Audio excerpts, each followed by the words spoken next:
like I said, I swear to you, if I didn't have to do this video, yo, welcome to the Blue Lounge. Welcome back to the stream. Great to be back for a debate show, discussion show. We haven't done that in a while. As you all know, the debate shows were a big thing on this channel, but because of certain life situations, we had to stop them for a minute. We started up with the watch-alongs, and we're back with debate shows. We're back with match previews. We're back with match reactions and a whole bunch of stuff. I'm also making videos. So the Blue Lounge is back. But the content is going to be sporadic until further notice. So thank you all for being here.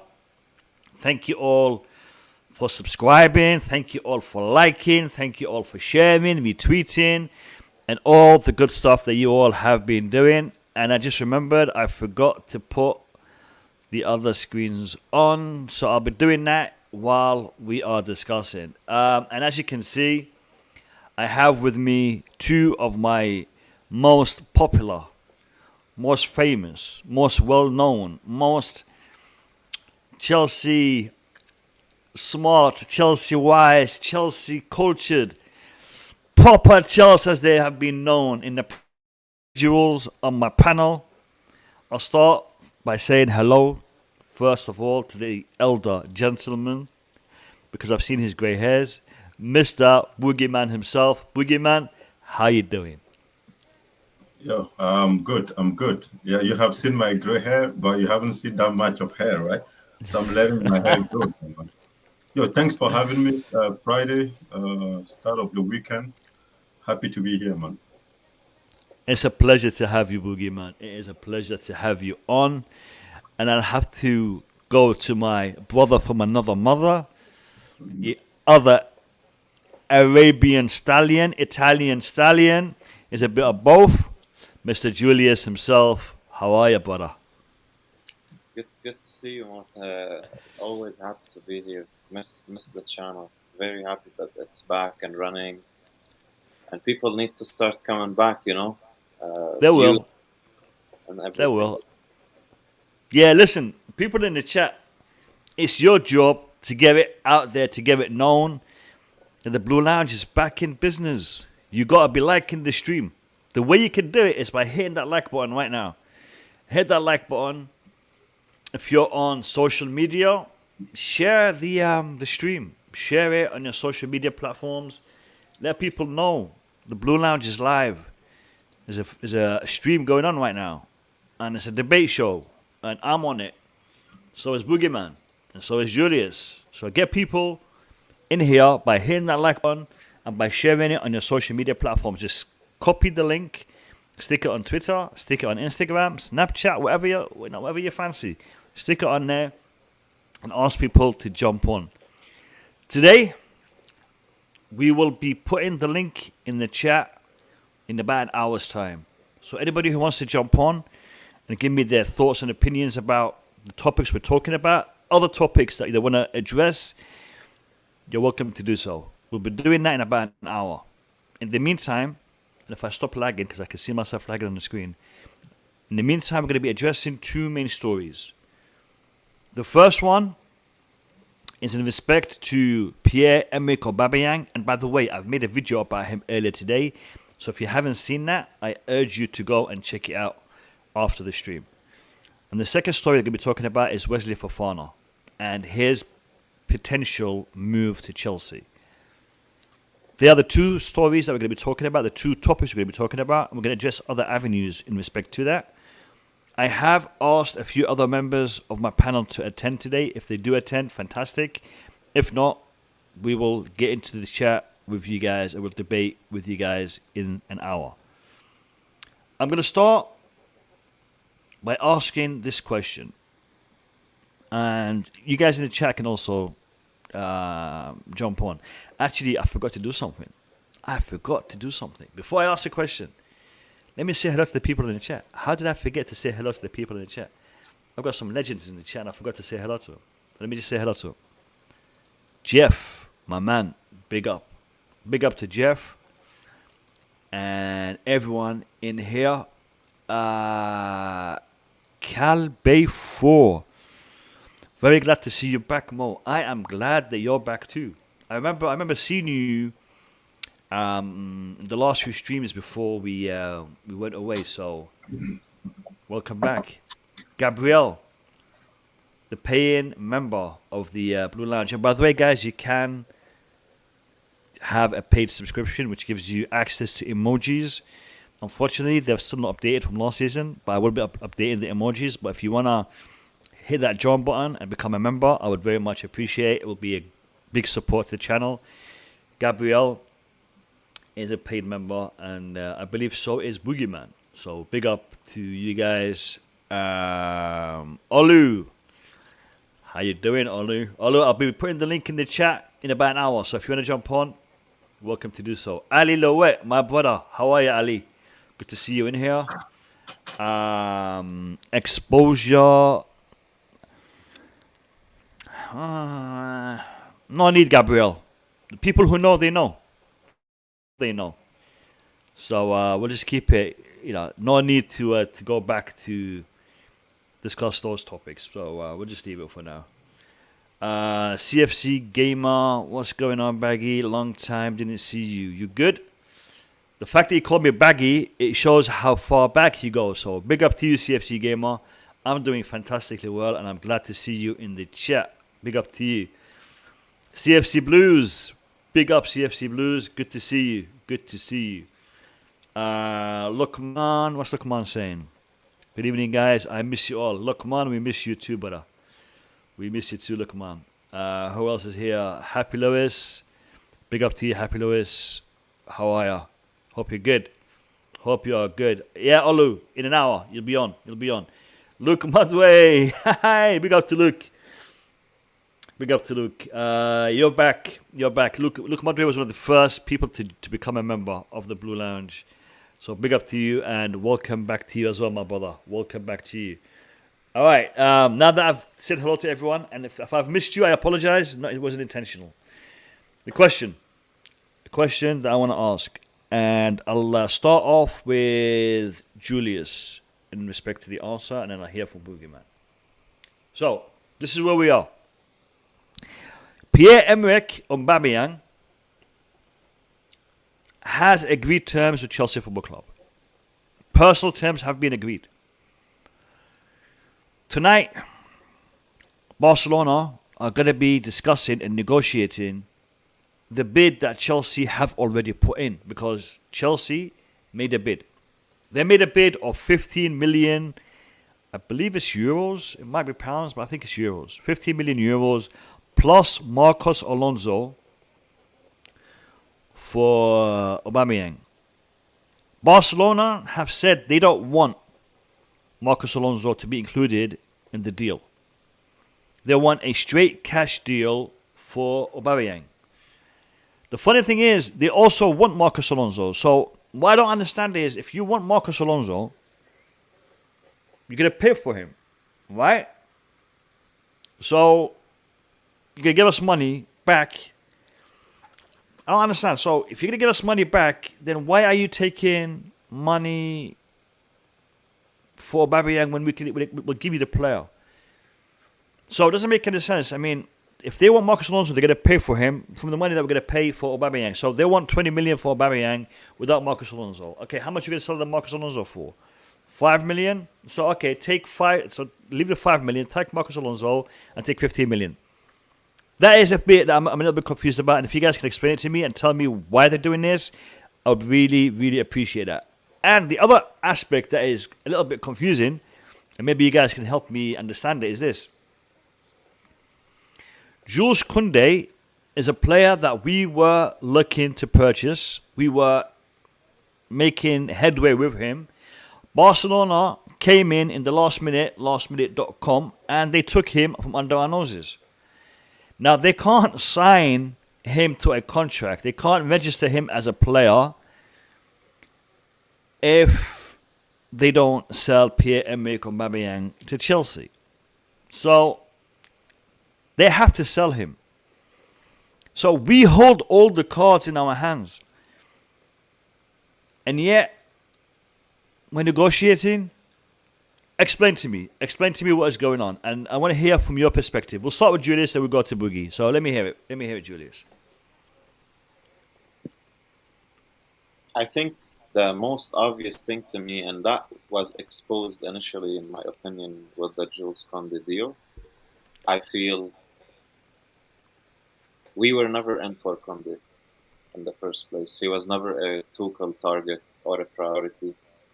And neither, for example, even the Ligt. Because it just doesn't make sense, Mo. It doesn't at all, because we were... I like this. This might be it though.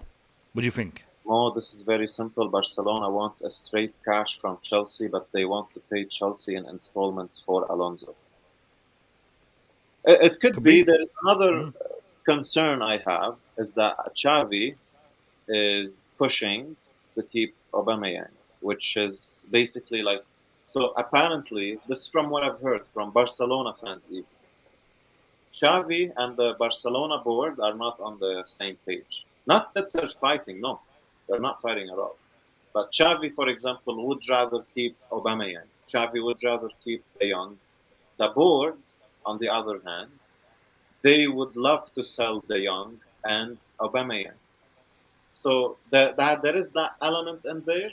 And by the way, the latest news we've received about the Aubameyang deal, which is very related to the Alonso deal, it's in one, basically, that Tuchel has convinced Aubameyang to come to Chelsea, because Aubameyang wasn't not keen. He loves London, actually, but he wanted to stay at Barcelona. He didn't have any problem staying and living there.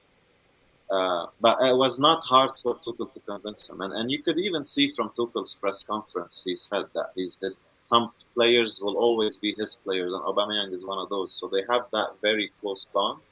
But that is a factor that Xavi could be why everything is still or why this deal is not moving forward as fast as it should be, which is also related to Marcos Alonso, because Xavi will want to keep everyone, and he wants Alonso, and he wanted Azpilicueta. Does that, you think, do you think Xavi's element or aspect has an impact or a part of why this is a problem? Julius, to be honest, I think Barcelona are doing too much too quick. They're trying to recover too quick, and I think they're gonna end up shooting themselves in the foot again because of what they're trying to do. I think the fact that they have bought players that they can't register is crazy. Do you know that De Jong is being pushed out by Barcelona? They don't want him at the club, but he doesn't want to go because he's getting paid a contract that is very lucrative for him. And why would he want to leave Barcelona?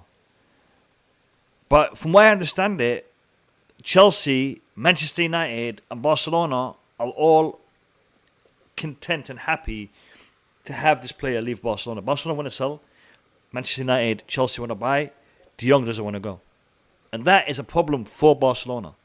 And this is why they have to sell, because they are trying to fill positions that they feel they are light in. But before they're actually taking players out, they're bringing players in.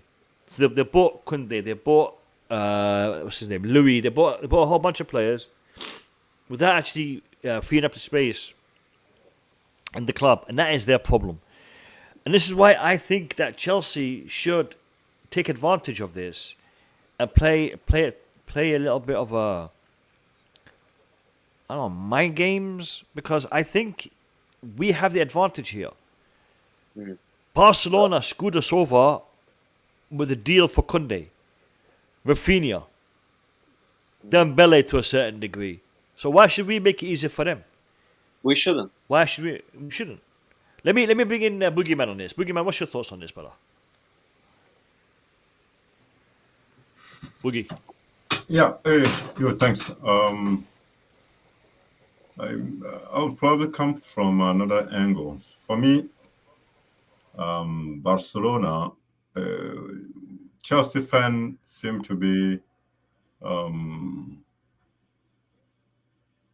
um focusing too much on Barcelona financing and all those things. If Barcelona is signing players or cannot register them, no one know exactly what's going to happen. La Liga has not started yet, or no, let's just say that the registration deadline are not there yet. So I don't even think Barcelona is asking Chelsea for a favor or begging Chelsea to buy Aubameyang. Aubameyang himself, I think it was just a couple of days ago, say he doesn't want to move. He liked staying in Barcelona. He liked the city, and he doesn't want to go to anywhere else. He doesn't want to go to Chelsea. He doesn't want to go to London. He doesn't want to move anywhere else. So he would like to stay in Barcelona. So anything else I'm hearing tonight saying Aubameyang would like to come to Chelsea and play for the, no, I don't think Aubameyang is in that mindset at all. He wants to stay in Barcelona. And Xavi, which is the coach, want him to stay.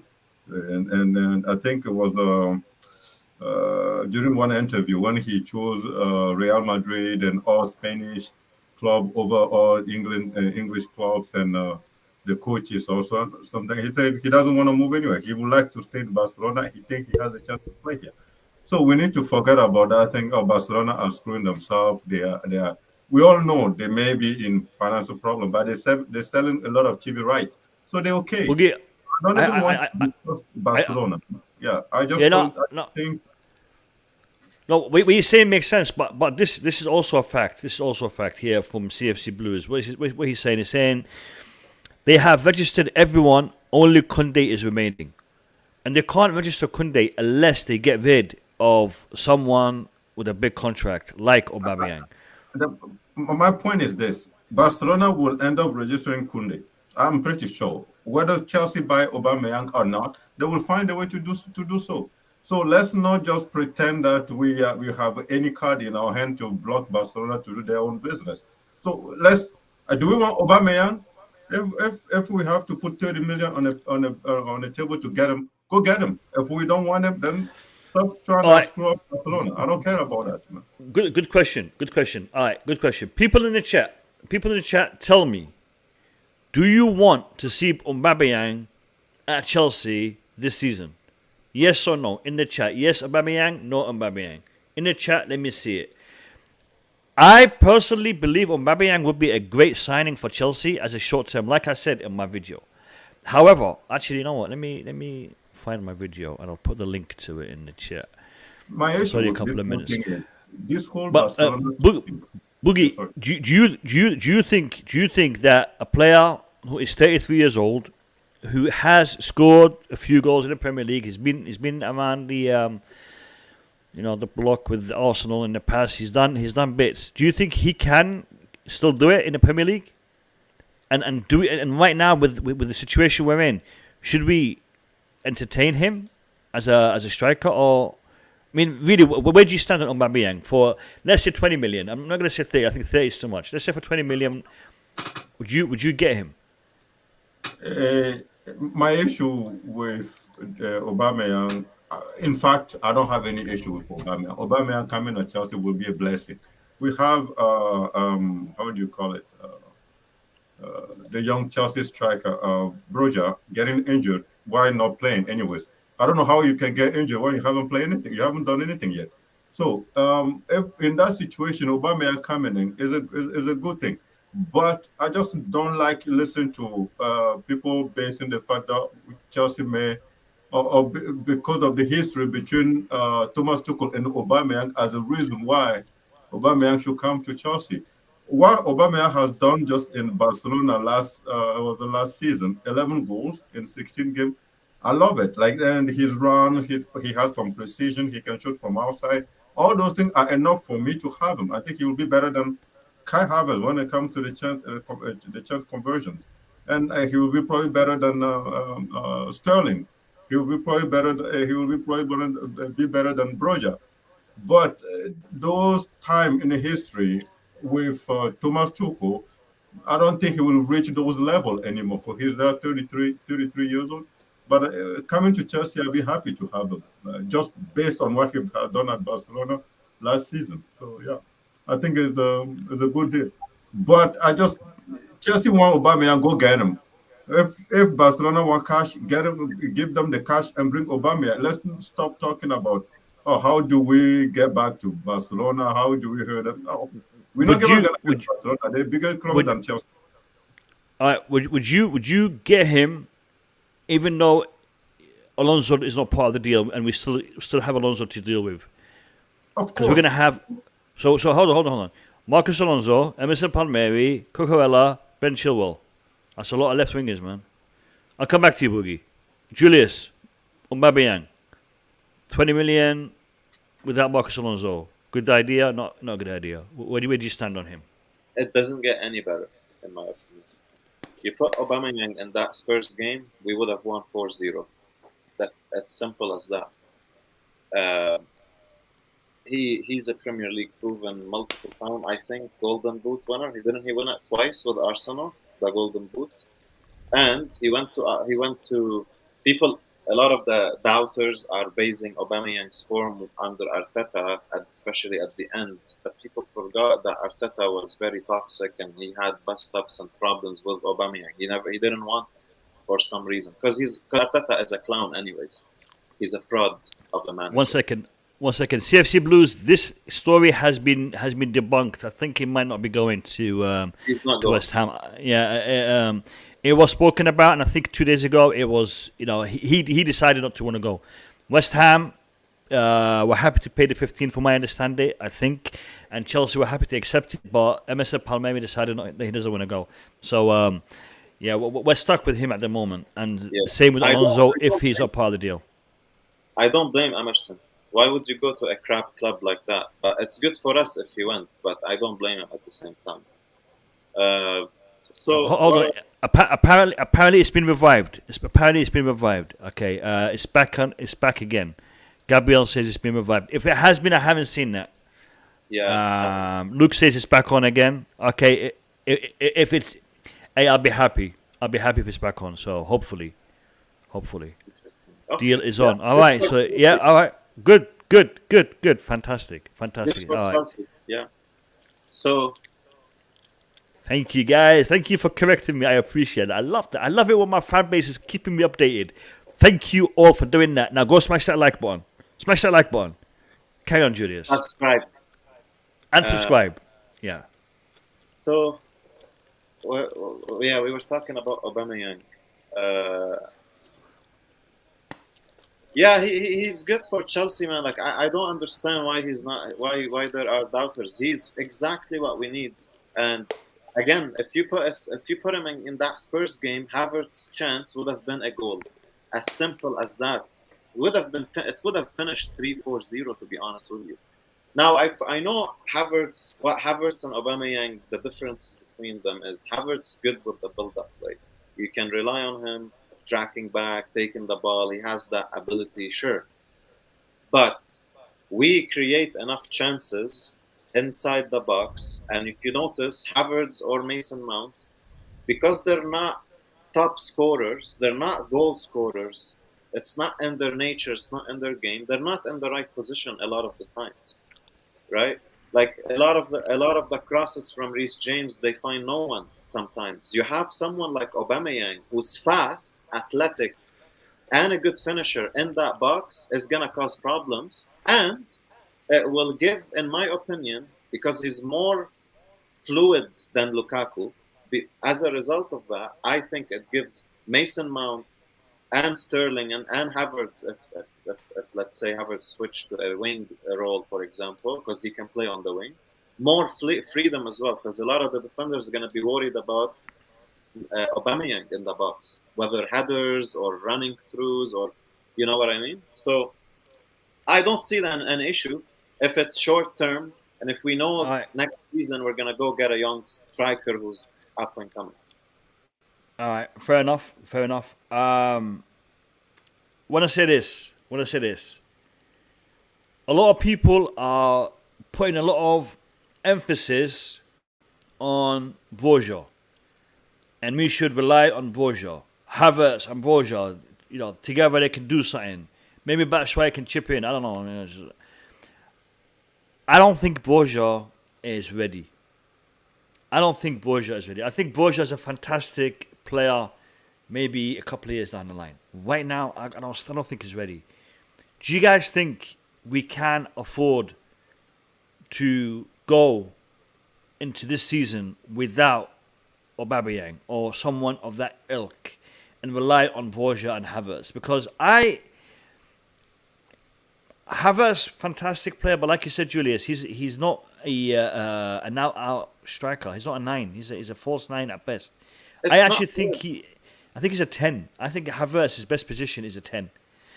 But I want to know, can we rely on Borja and Havertz this season? And would we get anywhere? Tell me. No, I don't think so, to be honest. Like if you want to hurt Borja's career, you put that pressure and responsibility on him. Because it also hasn't been fair for Havertz. A lot of people are basing Havertz's game as a number 9. And it's not his game.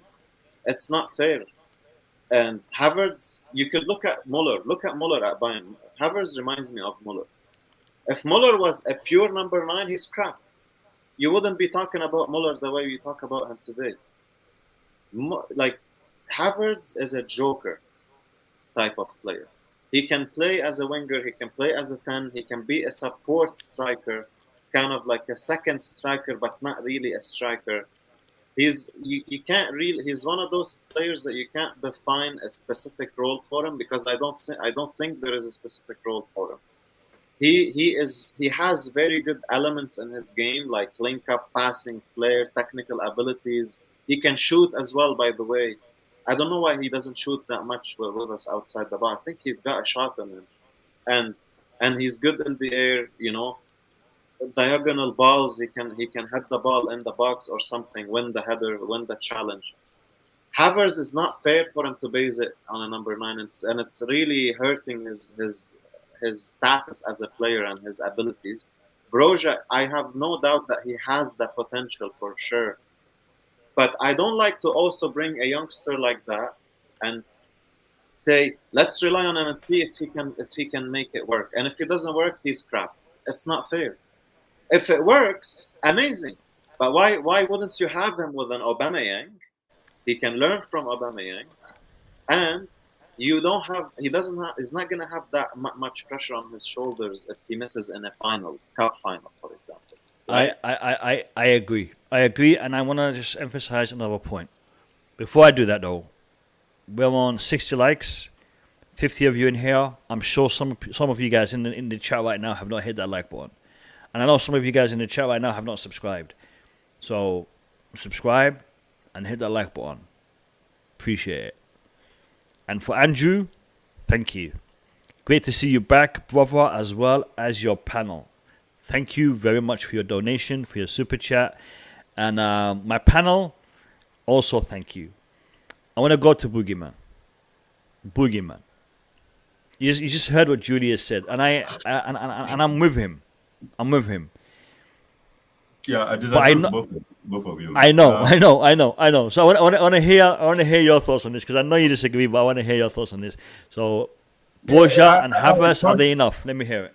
Sorry, I'm partially I synchronized a little with Julius when he said we should not be judging Kai as a number 9, because he's not.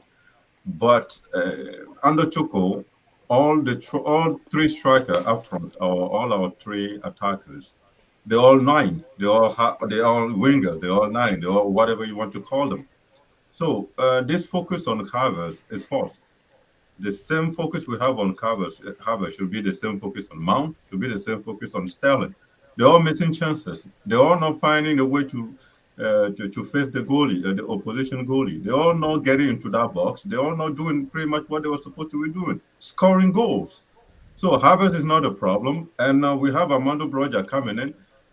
That's when I'm going back to Tuchel. Tuchel has to find a way to get our 3 striker. Either bring in, I'm not sure, either bring in a midfielder that can hold or protect the back 3 or back 5, and just release one midfielder and we play four strikers. Or I don't know. Tuchel has to find a way to make them stay in that box and and score goals. It's not Havertz's problem. It's not Sterling problem. It's not really Mount problem. It's either they not all of them are not good enough.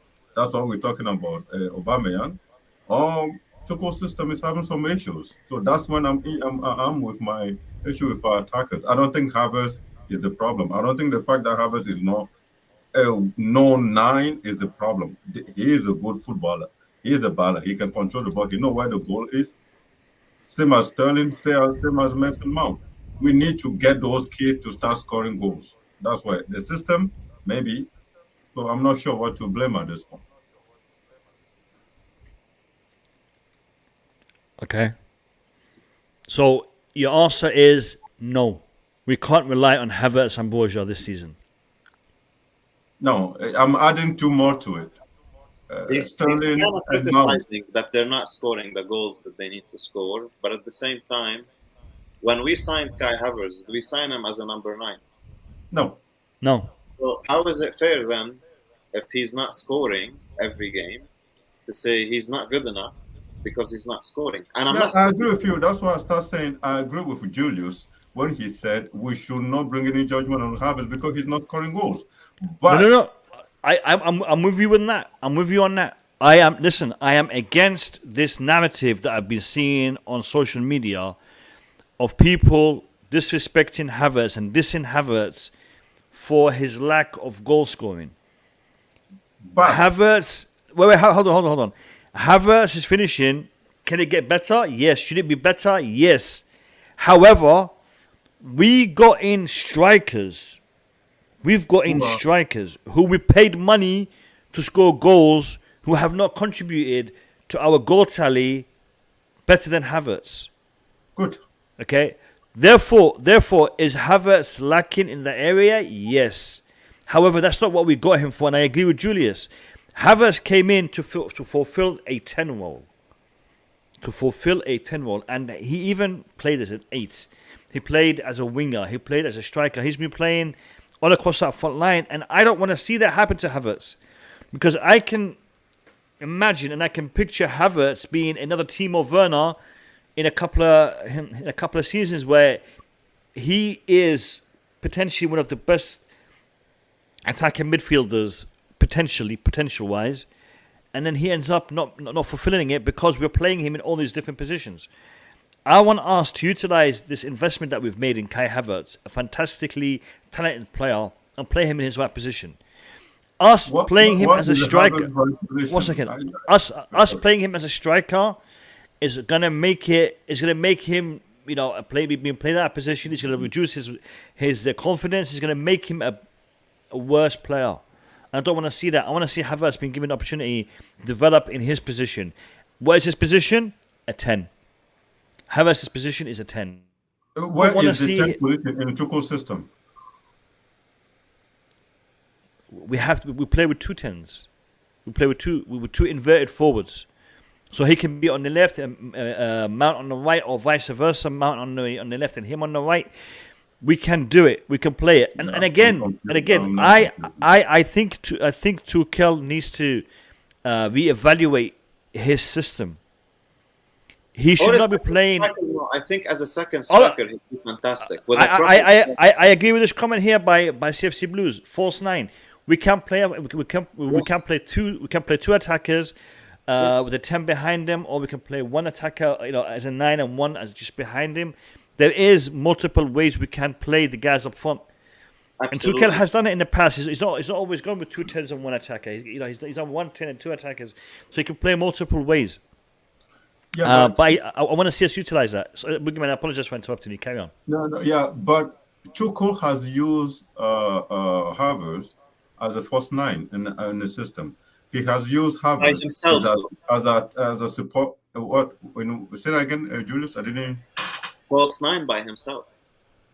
Not really. The thing is, during the game, you can notice that Havertz sometimes end up in the middle, sometimes Sterling in the middle. Sometimes you can Mount. You don't see Mount too much in the middle, but sometimes you put an Aubameyang with him and watch what he's gonna do. I guarantee you, Havertz's game is going to be elevated significantly if he plays alongside Aubameyang. No problem. Yeah, listen, I think Aubameyang should come because he's a good finisher than all of them. But so at this point, as the team we have right now, I just don't think the focus should be on Havertz.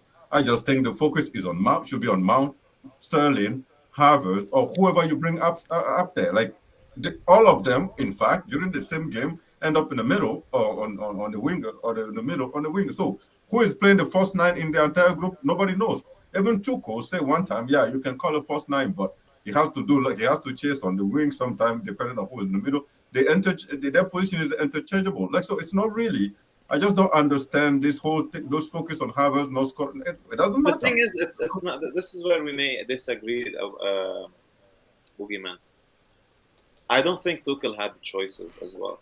Tuchel inherited a squad that is not his. This is the first transfer window we see him signing his own players. Lukaku was not a Tuchel signing, and Saul, it was not a Tuchel signing. It was a gamble by Marina Granovskaya basically and her scouting guys.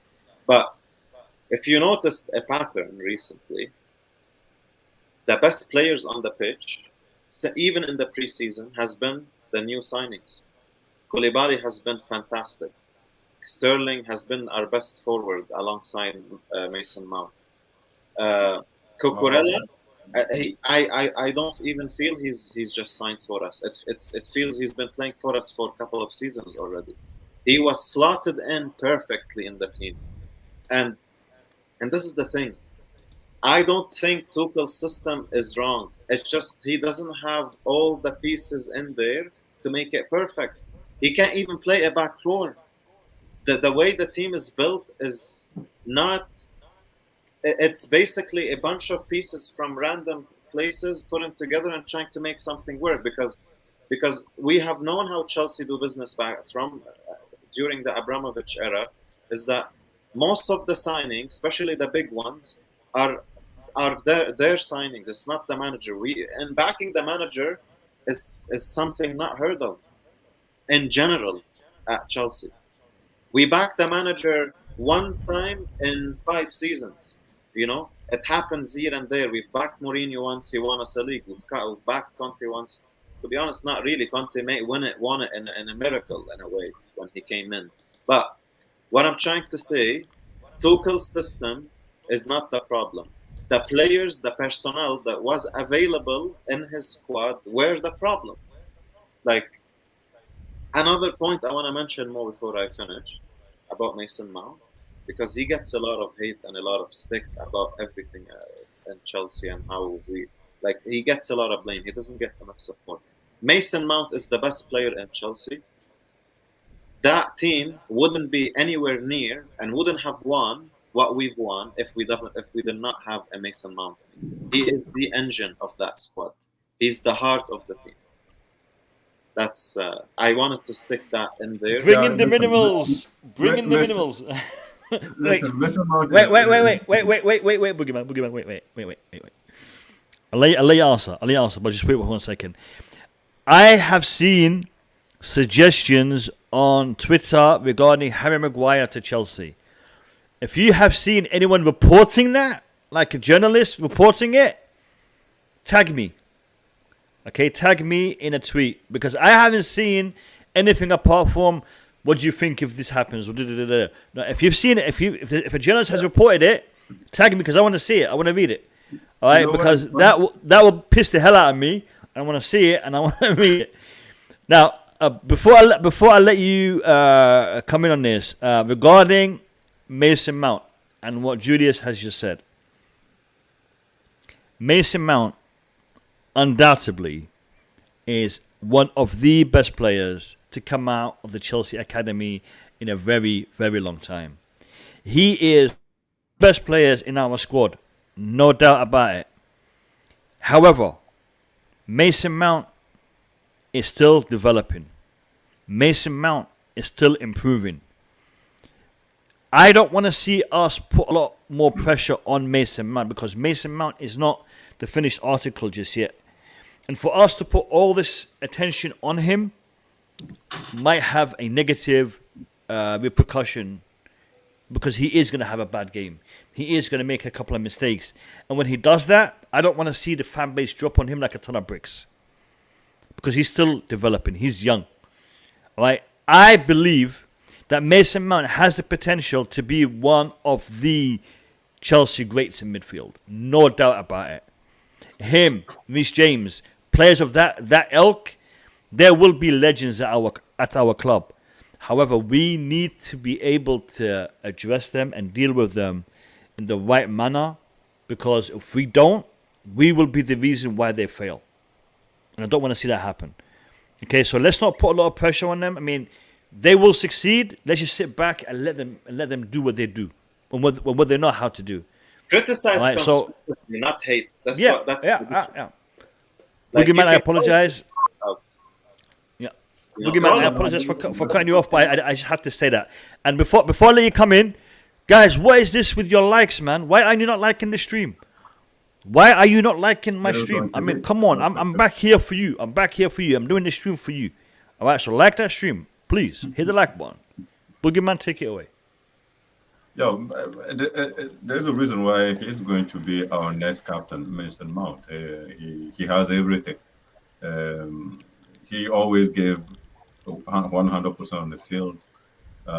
Like someone said, my fear is the fact that we're not allowing him to work his skills and his to be more natural with the ball. He has too much pressure on him that he's trying to make his game more too mechanical. Like I don't see any brilliance or any brilliance from Mason Mount. I don't see anything spectacular from Mason Mount. While I know he has those quality, and I know if he doesn't have that much of a pressure, he will try new things. He will try tricks on the field, and I'm not seeing all those now because I think he has a lot of pressure. He doesn't want to lose the ball.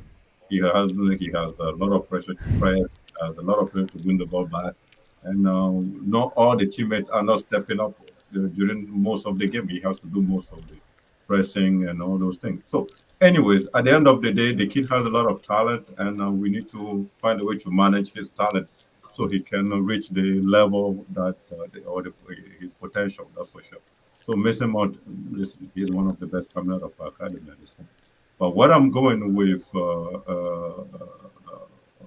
what Julius said about Tuchel's system is may not be the issue. Listen, I won't blame Tuchel's system just as the main reason, but the truth is, last season with Tuchel's system, if it wasn't because of COVID and injuries, I think we would be challenging last season for the title. We all agree on that because we were leading 6 points in the league until COVID hit. COVID, Chilwell, and Reece James. Exactly, injury hit. So that same system with the same players that we have right now, we were able to hold that position for we can probably be top of the league and in the winter up to December or whatever happened after. Even fight for the league all the way to May or July. So my point is this: it's easy to just say Tuchel need his own players. Now we've seen those players perform under Tuchel. Those players we're criticizing right now, we've seen that group win the Champions League. We've seen them being close at winning the league. I mean, being close, but showing they can win the league. So at this point where we are right now, since Tuchel took over this team, we don't score. But the thing we know about this team is we don't concede either. So now at one point we start conceding, and because we don't really score, that problem just stayed there or was there. We never solve it. So when I keep saying it's not Kai Havertz issue, it is Mason, it is the new signing, Sterling, Broja, all those things. Those players are just not finding a way to find themselves in that box or in front of the goalie and shot at them, or they're not taking their chances. So Tuchel, it just comes directly on the Tuchel shoulder. He has to find a way, the system, or trick the system a little, so those three players up front can have a proper chance to score goals. It just seems like that's where the problem is. Because I'm sitting here right now, I know Aubameyang has a better chance of scoring goals than Kai Havertz, but I'm feeling like even Aubameyang coming at Chelsea, he's not going to be scoring a lot of goals either under this system. So I just think Tuchel need All to right, do something Boogie. more. Question to you, Boogie. So, without Aubameyang, where would we finish? With Aubameyang, where would we finish? Just a rough guess. One thing is sure with Aubameyang, like Julius said, that goal Kai misses. I think that chance Kai misses after Rhys James cross. Aubameyang probably will put that in it. That's for sure because he has found himself a lot of time in those positions. But I'll change the question. Would we finish in the top four without Aubameyang? we will finish on top. Well, yeah, I think so. We have finished in top four many times without Aubameyang. So what's the problem? Okay, so without a out and out striker this season, we can still finish top four. Without, yeah, we can make top four. Okay. Without Aubameyang, I think we can. We have that. So- that possibility. Okay, all right, fair enough. With him, will we be the title challenges then? Say that again. With him, will we be title challenges? I think so. That's what I keep saying. Right now we have two injuries, right? Every time we have an injury, we tend to have injuries in the wrong time. But so right now we have an injury. Kante and Kovacic are out. If those cases were, if that situation was not the case, I guarantee you we will be challenging for the title again. Because I just feel like we have the potential, we have the players, but we just been unlucky. Injuries, we don't have the All right. squad depth, All right. and that's all Can it I is. comment on the title challenge thing more, real quick? One second. Julius, I'm going to address the second topic, and I'll let you go first, and you can comment on the title challenge and address the topic, because I want to put the link in the chat in very, very shortly. Yeah. But before I put the link in the chat, I want to address the Wesley Fofana situation. Sure. And you can also address the comments in the chat in regards to Harry Maguire if you guys want to, because we're going to be talking about the defensive situation. And I know people are talking about Harry Maguire, so let's talk about Harry Maguire in the comment. 1 second, I Boogie. want to do something quick. Sorry. You know Harry Maguire. When I think Yeah. it was on you texted me one time. I think it was a month ago, or a few weeks Yeah. ago, and I say, yeah, but if we cannot get Kounde, why don't we try a triple bid on Harry Maguire? Because I feel like that guy is in Manchester United. He just does not want to be there because the Harry Maguire from Leicester to City was a good defender actually. Even Jose Mourinho trying to sign him. So maybe coming at Chelsea may give him a new life. Does Harry Maguire just get a bad rap because he made a couple of stupid errors every other game? Yeah, I don't know. Yeah, anybody will make stupid error playing for Manchester United. Well, yeah, I guess to play for Manchester United is just an error. Anyway, so the question is to Julius, and then we'll go to Boogeyman. Fofana. Right now, it looks like the player wants to go. He wants to come to Chelsea Football Club. Leicester City are not so flexible. They want, I believe, 80 million for him. I think it's north of 80 million, actually. Is he worth it? Is Wesley Fofana worth that money? Should Chelsea go ahead and pay that money for Fofana? I want to hear your thoughts on this, Julius. And also, tell me about the title challenge and Harry Maguire. Let me hear it. He is worth it, yes. And the first reason why he's worth every single penny is because Tuchel is a huge fan of him. And I trust Tuchel, especially with defenders. This is number one. Number two, he's a Chelsea fan. He loves the club. He wants to be there. That is a big factor for me. And I've always emphasized on your channel more about this part, even when we were discussing Declan Rice back in the days. This is a big deal for me. When players support the club since they were kids. Third reason, if you look at Van Dijk, when he was signed by Liverpool, I actually personally was like, what the hell are these guys doing? Really? Like I thought he was a decent defender, but not the defender he became to be today. If you look at his price tag back then, it was expensive. Nobody talks about his price tag now because he's world class. Fofana is 21 years old or something. How old is he? He's young. So let's say he comes to Chelsea, he starts well, and he he's feisty. I like him. I like his a lot of elements of his game, with his tackle, his aggression, and he becomes consistent. All of a sudden, yeah, you paid 80 million for him. He's worth over 100 million. Plus, he's gonna be there for such a long time. You are set for 10 years probably with this guy. At least 6 years. At least 6 years. You have a proper defender at a young age. 6 years later, he's 26, 27 years old at his prime, and people will forget about that 80 million. But this is the thing where a lot of the Chelsea fans fall into that trap because of the narrative that rival fans and the Chelsea haters, and among them the media, is that, oh, is he worth it? It's so expensive, and this is the reason why they start building up these pressure on these youngsters when they come in with expensive prices. They start talking about this with this narrative to basically put them down, to put more pressure, to put pressure on the manager. He bought a mediocre defender for 80 million, or blah blah blah blah blah, all that stuff. And Chelsea fans, some of them fall into that trap. And then if he does well later, none of these people will be talking about, oh, he was expensive. It was a bargain, basically. And at the end of the day, it seems like 80 million today is the average price for any decent player, to be honest. Inflation, right? Exactly. There isn't a single player in the market now that is actually decent. I'm not going to say great, decent, reliable, let's say, or has potential. Less than that, 60 million at least. So 80 million for Fofana is not a big deal for me, and it shouldn't be. But again, Chelsea haters are gonna start pushing this agenda. Most expensive defender in the world, blah blah blah, all that stuff. Like, who cares, man? We can afford it, and if he turns out to be good, he's gonna be worth 150 million. You know. Do you remember? Do you remember what people were saying about Ben Chilwell when we paid 50 million for him? Yeah, exactly. They wanted Alex Telles. Where is Alex Telles?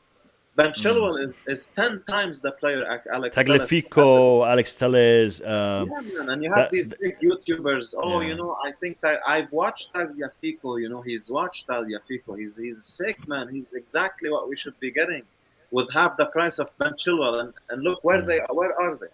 That shows you a lot of these people talk nonsense. They have no idea what they're talking about. I would never allow myself to judge a player based on a YouTube Compilation. video. Never. All right, let me bring in Boogeyman, and then I'm gonna hear Boogeyman's thoughts on this, and then after Boogeyman, I'm gonna put the link in the chat, and I'm gonna get you guys to come on.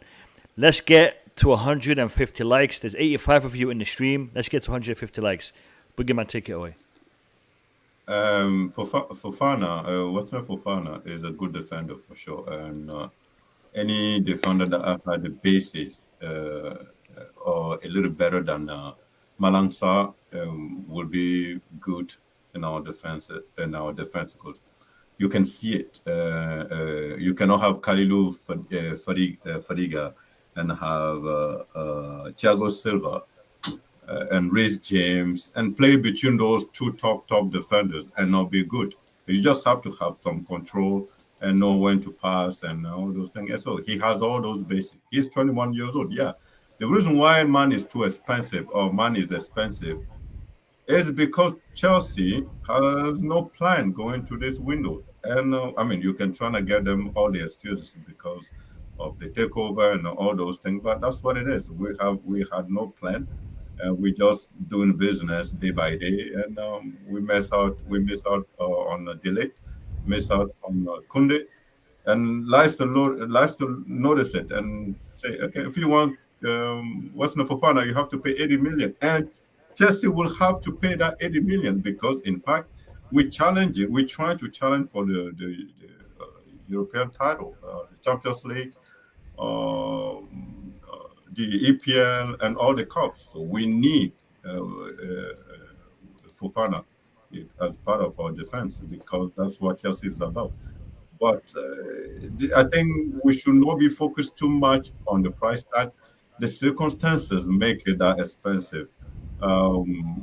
Let's relax about it. And if Todd Bowley is willing to spend the money, I'm happy. Let's bring it in, and hopefully next season we go into any transfer window. We'll have a proper plan, and we will set up our objective before even the window start. And we're not going to find ourselves in this situation where we have to pay 80 million for a 21 years old that we don't really know too much about. Because I've seen a few games of Fofana. He made a few mistakes that I don't like, and because I'm used to Thiago Silva and the Rudiger and even Kalilu Fadiga, like he's one of the best defenders. I don't think he's at that level yet.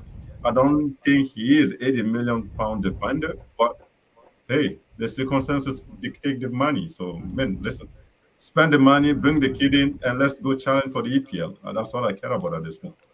All right, Boogeyman, thank you for that. I've literally just put the link in the chat and I've pinned it. Hold on.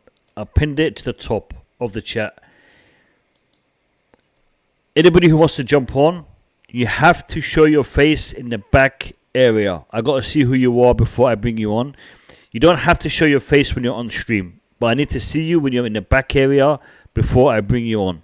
Okay, so you're all welcome to join. Just make sure you switch on your camera for a few seconds in the back area so I can see who you are before I bring you on.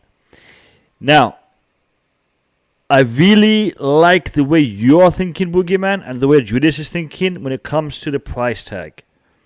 However, why did we not use that same logic when it came to Declan Rice? I did. Not all of us did. All right. I have some. Wait, Boogeyman. I have someone jumping on. I have someone jumping on who hasn't been on the channel for a very, very long time, and I'm glad to see him come on. Actually, I've got two people coming on who I haven't seen for a while. So I'm gonna get them to come on, and I'm gonna get them to address that, and then we'll come back to the Declan Rice bit. We have Tobago coming on, and we have Olu coming on. So welcome Tobago, welcome Olu. How you guys doing? I'm good, thanks. How are you? Good. It's good to see you. How are you? How's your family? My family's fine, and yours? Good. Yeah, thanks for asking, man. We're doing good. Olu, how are you? I'm okay. Olu. Glad to see you back. Hello. Yeah, I can hear you. Carry on, brother. It's good to see you back. I'm really excited. I just want to contribute to today's talk. Good to see Boogeyman back. And it was awesome content. Olu, your audio is very what's the word here? Low and high. It's all over the place. If you don't mind, just resetting your audio. I very much appreciate because I can't hear you. I want everyone to address this question regarding the price tag of players. We know inflation, we know the oil prices, all of this global economy and all that kind of BS. Should Chelsea be looking to pay these big bucks for players who are, let's be fair, unproven right now? They have a lot of potential, they're unproven. Or is it not really that big of a risk? And I want to talk about it as a general thing rather than specifically Declan Rice, Fofana. Where are we with regards to price tags? It's an open discussion. Tobago, Olu, Julius, Boogeyman, take it away. Okay, from my side, Chelsea doesn't have time to negotiate deals. We started our transfer period late due to sanctions and stuff. So, also, clubs know Chelsea have a lot of money. They're using that against us. So, unfortunately, you have to spend big for players. So, I would say for this summer, we're going to spend big for players, and coming to other seasons, we're going to spend smartly as soon as we got a Sporting Direct, because football is new to this transfer market and stuff. So they're using him, but it's fine. We are Chelsea. We don't care. We're going to pay the money. All right. Before I let the guys respond, your audio device isn't connected. So go out and come back in because it's not allowing me to bring you back in. So go out and come back in. And for the people who are trying to join, you have to switch on your camera when you're in the back area so I can see who you are before I allow you back on. Julius, you were about to say something about Declan Rice, man, and then I stopped you. So continue. Oh no, it's okay. I always been a fan of Declan Rice, wanted him at Chelsea, and I said many times, if we justified 100 million for a crap player like Lukaku, we shouldn't have any problem bringing one of the best midfielders in the Premier League, who wants to be at Chelsea, who is one of us, at Chelsea. That's always been my stance more about it, and we will end up having Declan Rice sooner or later. But this whole, to go back to Wesley Fofana price and Declan Rice, people want to use this narrative that is he worth it, he's not worth it, blah blah blah, because they don't want them to see, they don't want to see good players at Chelsea, especially rivals, Arsenal fans, Spurs, etc. They know Declan Rice and Wesley Fofana will elevate what we are today. They will improve us. They don't want to see it. They start making this agenda online, and they spread this, and Chelsea fans bite into that trap, and they start believing, oh yeah, he's not worth 100 million. Well, if you bring him and you win the league, let's see, would he be worth 100 million? Of course he would be. And I know, and you know what doesn't stress me out about the Declan Rice situation is I know we will not pay 100 million for it. We won't. So it just doesn't matter anymore. That is he? Just stop using this narrative to put the player down and try to make him look like he's a mediocre player. He's not. We're not going to pay 100 million for him. If we would have, he would have been a Chelsea player already last season or the season before or even this season. Because Tuchel is a big fan of Declan Rice. But Tuchel hasn't sanctioned yet the decision or given the green light to go pay 100 million for Declan Rice. Because he knows we still have enough. And we may have other options who are cheaper that could be good with Declan Rice when we get him for a cheaper price in the future. So it's all agendas, to be honest, Mo. People have agendas. Have favoritism. Listen, I have a few questions for Julius. So first, Julius said Fofana is a Chelsea fan. Do you have proof on that one? I think I saw a picture of him wearing a Chelsea kit, and yeah, I can give you a picture of me wearing Parma shirt. Doesn't mean I'm Parma fan. You said, but I think it has been said. I don't know, Mo. You may know, but I think there is proof somewhere he is a Chelsea fan. Maybe he said it somewhere or something. Okay. I've heard it, but I haven't seen it. So I've heard that he's a Chelsea fan. Correct. Yeah. Next question for Julius. You said Tuchel want Fofana. Have you heard Tuchel say anything about wanting Fofana? Have you ever heard Tuchel say anything when it comes to who he wants? Good one. Hey, listen. I say Tuchel is a fan of. Tuchel did not want delete. You said that also. Do you have proof of that? Yes. Okay. Where you said. I have proof. Yeah. You said Tuchel is a fan of Declan Rice. Do you have proof of that? Absolutely. Okay, because a few stream ago, I mean, it was on the Blue Lounge. Was it on the Blue Lounge? I'm not sure. I think I heard it has to be on Blue Lounge. That in fact, Declan Rice was a player wanted by the old administration, no Tuchel. That's why when we enter these windows, Tuchel is looking for other players. Declan Rice was never Tuchel player. I heard that also. Like I don't know if it was here or someone else. Anyway. Yeah, I hear that a lot. I hear that a lot. I mean, I heard it about Declan Rice and I heard it about Kounde as well. So how accurate are these stories? I don't know. Just one second. There's a guy in the backstage. If you want to come on, switch on the camera. Let me see who you are. Then I'll put you on. So switch on the camera. Let me see who you are. I'll put you back on. You don't have to be with your camera on when you come onto the stream, but I want to see who you are before I put you on to the stream.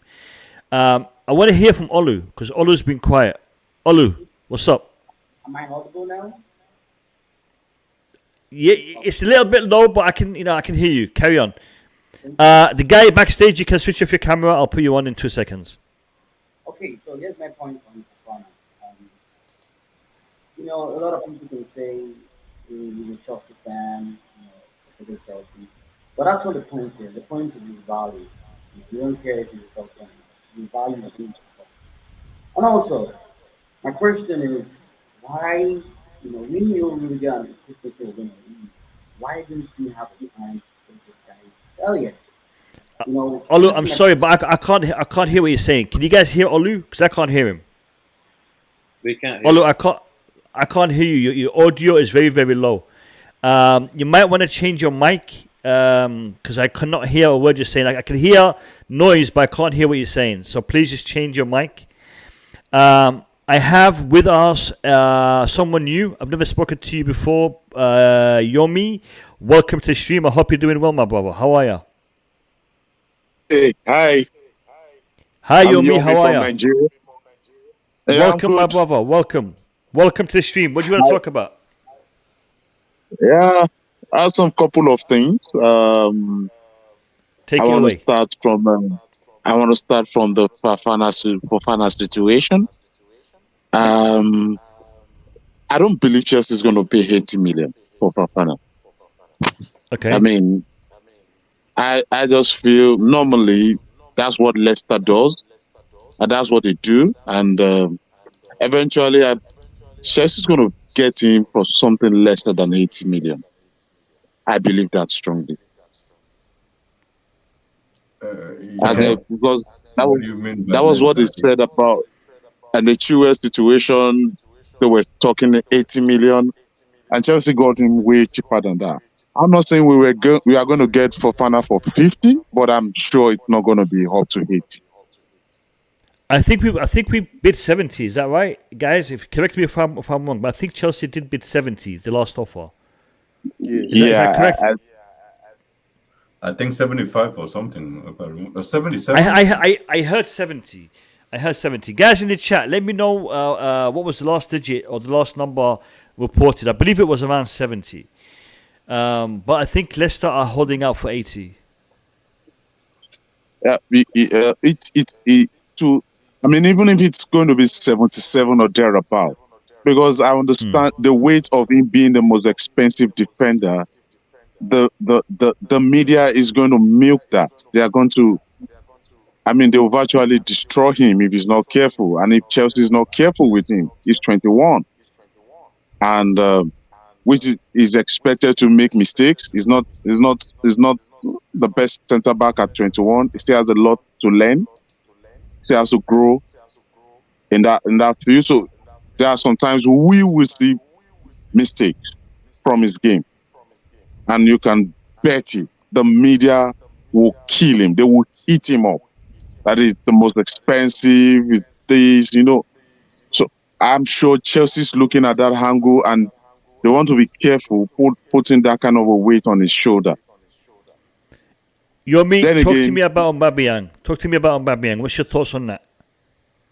On who? Aubameyang, Pierre-Emerick Aubameyang from Barcelona. Oh, Aubameyang. Yeah, Aubameyang is a good stopgap.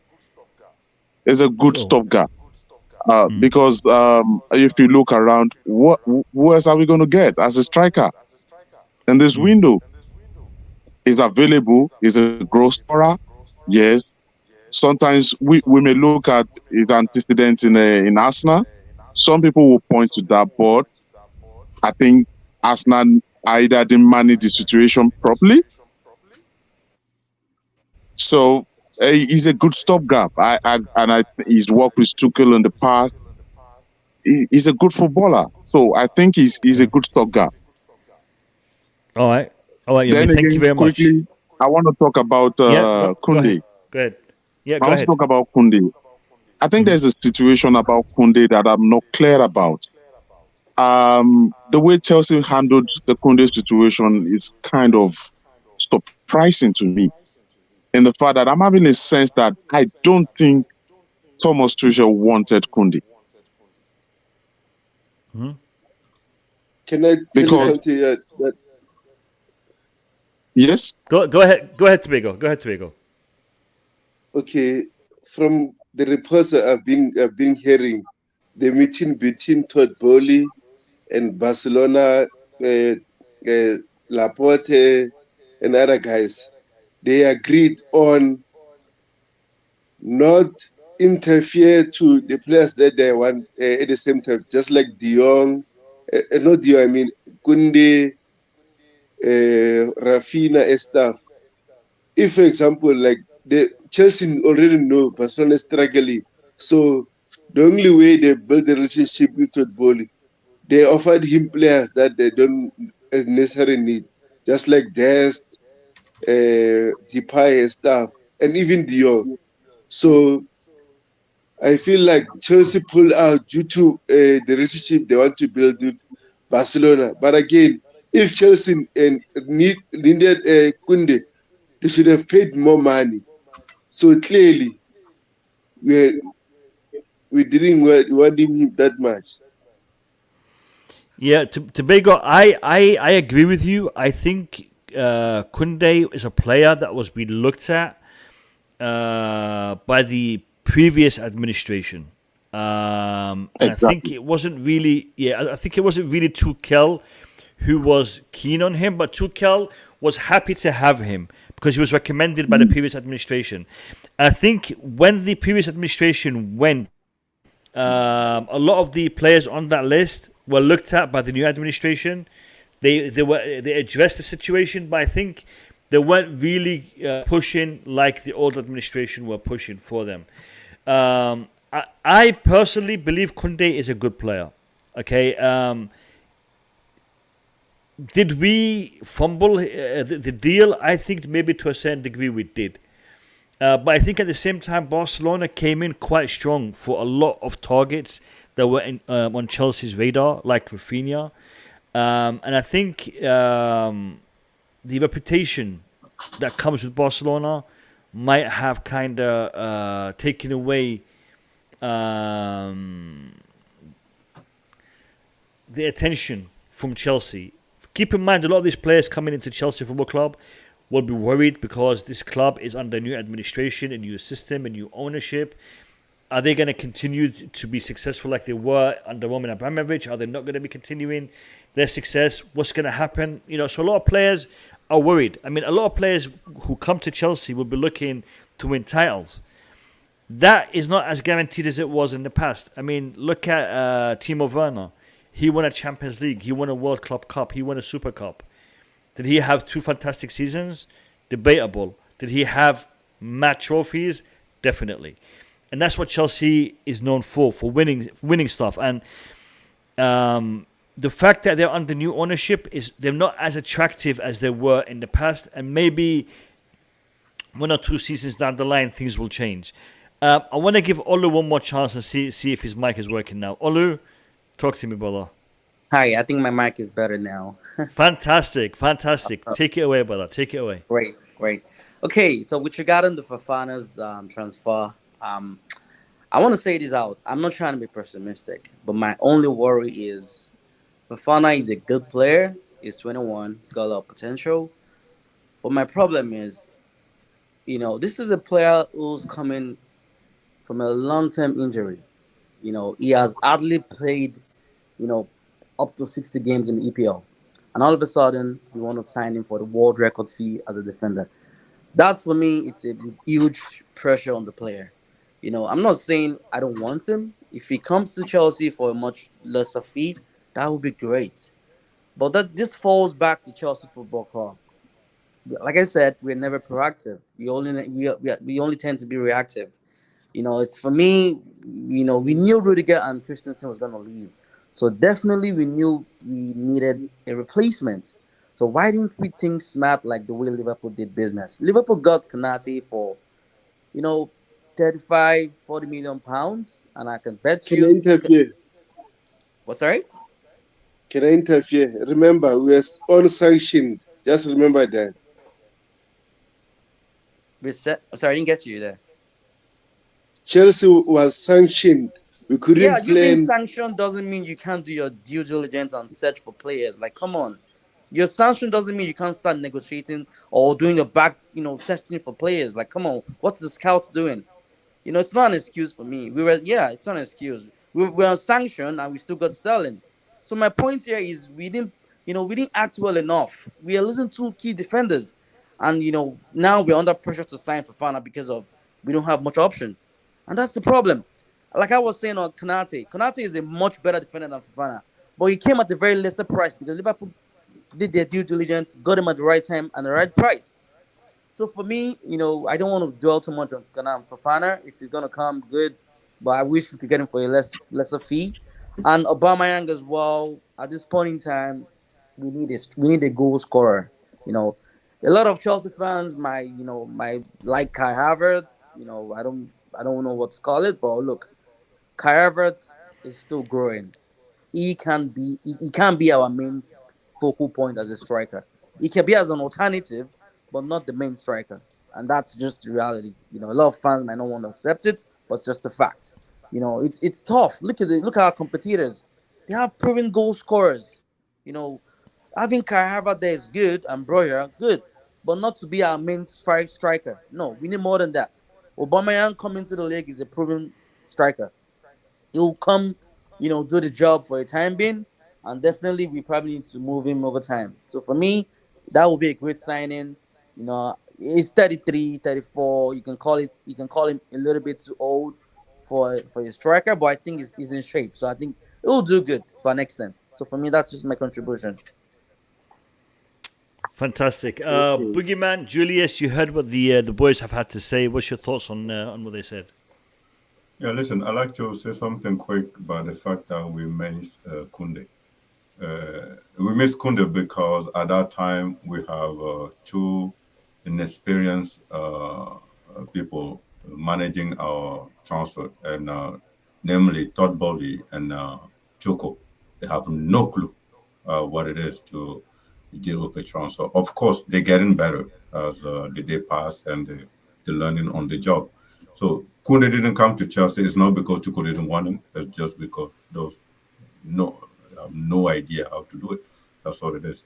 And the fact that Kounde was supposed to come, the delay, they show some concern for the delayed Kounde signing. Then they show some interest with delayed. They didn't come, and then they tried to get another defender. It didn't work out. Then last minute, when Barcelona came in for Kounde, that's when you see Boli calling Kounde's agent, trying to get him, and Kounde said he's not coming. That's the main reason why. You can just go do the research on France football and all those things. It will clear. Kounde feels disrespected because he thought he would be the first signing walking through our door because there was a pre-contact with him under the previous administration, and Tuchel talked to him. Even last season, Boogie, do you think Kounde has an attitude problem? I've said that before during in one of your streams. I say, if you go back and you watch Kounde's games when he was playing France, he tend to react into provocation. When you provoke him, he tends to be reactive, and he has a few red cards and all those things. Even in his academy, he tends to fight with the coach, the staff and coaches, and even his own mother has. I think he has some anger management. Not the mother, but his own mother talk about Kounde having anger management issue and all those things. And even in France national team, I think the first few games last season, he got red carded because he was reacting for some weird stuff. And so I'm not saying because of that he's not a good defender. He may come to Chelsea and turn to be one of the. He's not coming anyways. Who cares? So that's my Kounde thing. I think it's because Todd Bowley and Tuchel were no experience enough, or they don't have enough contact enough, or they don't have the network in place to finish Kounde deal. That's why Kounde went to Barcelona. When it comes to Fofana, I think I've said enough. He has to come. The 80 million, I understand when Olu said that is too much. Yeah, he's not a we don't. He hasn't done too much. He's not a leader in a Leicester defensive system. He's not he's not leading Leicester defense. He's just play one side, and I understand that. But we find ourselves in this situation partially because of the sanctions. I don't agree with Tobago when everything has to be put on that sanction. The thing is, yeah, sanctions were there, but at one point when we start our transfer businesses, there were no plan. You can see it. We just wait. Arsenal is buying Jesus. And, let's just go and take Jesus away from Arsenal. This club is buying this club. Let's run this. So we're just running in all directions. We don't have any plan. We don't have any specific strategy. Those things has nothing to do with the sanction. It has a lot to do with people that are in have zero experience or have zero network to rely on. That's what it is. So I don't blame them, but I think since some time they've been doing some good job, and I'm happy, especially with Todd Bowley, the fact that we are trying to get Fofana, and I think Fofana has to come in. I don't really care. In certain situations, I'll be worried about the price tag, but right now, it's the least of my concern. He has to come in because Chelsea is about Champions League, Chelsea is about EPL, Chelsea is about all the cups. We have to go from those things. We cannot just we cannot go to a game and ask Sterling to play defensive midfielder and ask Kounde to play as a centre back. It doesn't work that way. We need people to play. All right. Apparently, Fabrizio Romano has just released an update on a few players, and two of them are targets of Chelsea, De Jong and Aubameyang. So, as requested by CFC Blues, I'm going to play it for you guys and have a look at what is on this video. I haven't seen it yet, so I'm watching it and reacting to it live with you on stream. Let's go. But what does it mean also for Frankie de Jong? Guys, many of you asking me, what happens now with Frankie and Casemiro? Manchester United feel that Frankie de Jong is not changing his mind. Hey guys, welcome back on the channel. Fabrizio Romano here as always to update you on the transfer market. Many things are going on, many topics to discuss today. The day of Casemiro to Manchester United. It was a here we go and now it's official. So let's jump into many other names. De Jong, Bernardo, Aubameyang, Fofana, Anthony, Gakpo. Let's do it together.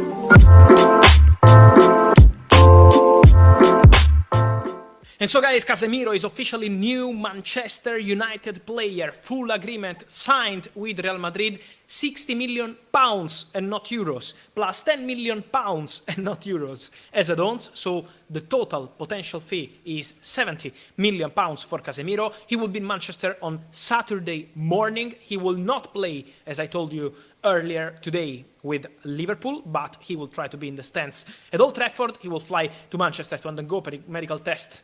He will be with his agents, and so everything will be completed. What does it mean for Man United? Big investment on the player, because it will be one of the best paid players at Manchester United.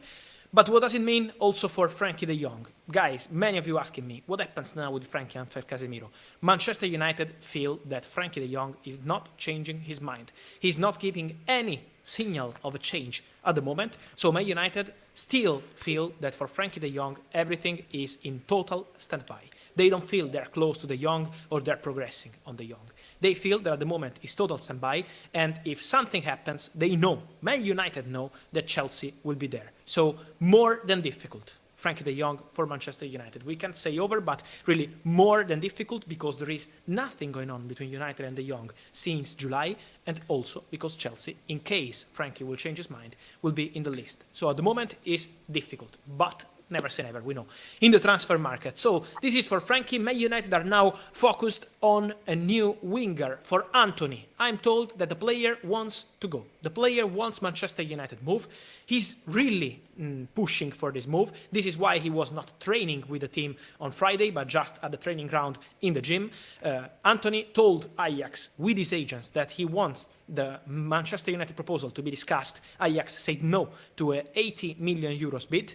Anthony is pushing for the two clubs to discuss. Man United, what they're doing, they're still there. They will try for Anthony in case Ajax will change their position, but at the same point, they are keeping contacts with the agents of Kounde Gakpo. Cheaper option, still a player really appreciated by Ten Hag, same agents as Erik Ten Hag, and it make it easier. So Gakpo and Anthony are two separated deals that Man United are discussing because they want to get ready for next week when will be crazy things happening on the market to be prepared to invest on a new winger. So Anthony is the main target, but depends on Ajax. The player will push. Keep an eye on Anthony on Sunday because it's not sure that he will start for Ajax. There is a chance that he will be out of the game because of this Man United situation. And Gakpo, the other option that Man United are keeping at the moment. So this is the situation for the wingers at Manchester United. For Chelsea, Wesley Fofana. Guys, just 1 second before he talks about Wesley Fofana. Miss Melina, I've put the link in the pinned comment. If you want to jump on and give me your thoughts on Arsenal's transfer window as well as your expectations for this season, I'd love to have you on. So the link is in the pinned comment. If you want to jump on, you're welcome to do so. Not going to play in the next Leicester game with Southampton because he's focused on a transfer. This is the position of the club. But I'm told on player camp side that Fofana was ready to play, but he respected Leicester decision. So two different positions here from Leicester and Fofana. The reality is that the deal with Chelsea is still there. There is no new bid yet, but Chelsea will submit a new proposal. Chelsea will be on it for Fofana. They hope to tempt Leicester with a new proposal, and so they have an agreement with the player because Wesley wants Chelsea. Fofana is obsessed with Chelsea. He is waiting for Chelsea, and he wants Chelsea move. He has an agreement on personal terms on a 6-year deal, but it's now up to Chelsea to close the deal next week with Leicester. So he's not gonna play in Leicester-Southampton game. For Aubameyang, meeting in the night between Barcelona and Aubameyang agent to discuss the proposal coming from Chelsea. Barcelona don't want to include Marcos Alonso in this deal. They want to discuss Marcos Alonso in a separate deal. They are very advanced in negotiations for Alonso, but they don't want to include him because they need to register Kounde, and so to include Alonso could be a problem. They want to do a separate negotiation for Aubameyang, while Chelsea wants, but they know that it's almost impossible due to the Barcelona situation. And so what's going on right now? There will be a bid from Chelsea, but Chelsea have no intention to spend more than 15 million pounds, maybe with some add-ons, while Barcelona are asking for 30 million euros. So there is a gap. Let's see what happens. Aubameyang almost agreed personal terms with Chelsea with a meeting on Thursday night in London, but now it's up to the clubs, Barca and Chelsea, for Aubameyang. Hold on, did he just say almost agreed terms? I thought they agreed terms. So what does that mean? Almost agreed terms. It's a bit weird, huh? Yeah, crazy. Despite still with Juventus pushing to. Yeah, I mean, in his tweets he said they agreed terms. Now he says almost agreed terms. So I'm not sure. Sign him by terminating the contract with, of course, Barcelona. And guys, to end up this episode, Bernardo Silva, the feeling internally at Manchester City is still the same. If Frankie de Jong will not leave Barcelona, for Bernardo Silva, Barca deal will be really, really difficult. Man City are convinced that at the end they have good chances to keep Bernardo at the club. They want to keep Bernardo. Pep Guardiola is speaking to the player because he really wants Bernardo to be an important part of the story of Man City this season. And so, at the moment, Bernardo still open to join Barcelona, but he will not force the move. Bernardo would love a Barca move, but he will never create any problem to City. So it's up to the clubs, also in this case, but they need to sell Frankie. Otherwise, it could be really difficult to sign Bernardo Silva. And so, guys, let me know your thoughts. Many things happening. Casemiro, Frankie de Jong, Anthony, Gakpo, Wesley Fofana, Aubameyang, and... All right, listen, people. Fabrizio Romano's channel is on YouTube. Just Google it, find it, go subscribe to it. Big up to Fabrizio Romano for keeping us updated. I do have a dig at him every now and then on Twitter, but he's a great journalist. So Yeah. Not sure about that. Yeah. No. He's a great It's, journalist, but yeah. he makes a few mistakes every now and then. But we allow that. Yomi, I see you in the backstage again. Switching the camera. Let me see you, and I'll bring you on here. People in the chat, 118 of you here. Make sure you hit that like button, and if you want to come on, click that link, and you're welcome to jump on. Yomi, you're good. I can see you. All right. Listen, Fabrizio Romano, Fofana wants to come to Chelsea Football Club. He is pushing for it. Leicester City, if they don't allow this deal to happen, they're going to have a player on their hands which doesn't want to be there. The same as Kounde last season with Sevilla. It can happen. Clubs do stupid things. Leicester City are not above doing that. It could happen. I think Chelsea need to put a reasonable bid in to put the pressure on Leicester City to agree the deal, because if a reasonable bid does come in and they are still not allowing Wesley Fofana to move to Chelsea, which he clearly does want to see happen, it will be negative on Leicester City, because they're going to have a very unhappy defender that they're not going to be able to utilize, because he's going to be pissed. Point number one. Point number two, Aubameyang.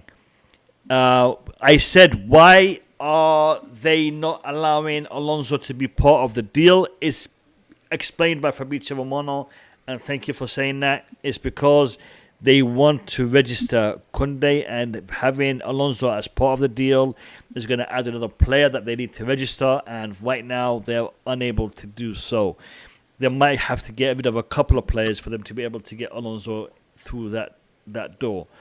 So, makes sense. However, this deal needs to happen quick. We've only got 2 weeks, is it, before the transfer window closes? We need to push for this. Guys, you saw the video. Let me hear your thoughts.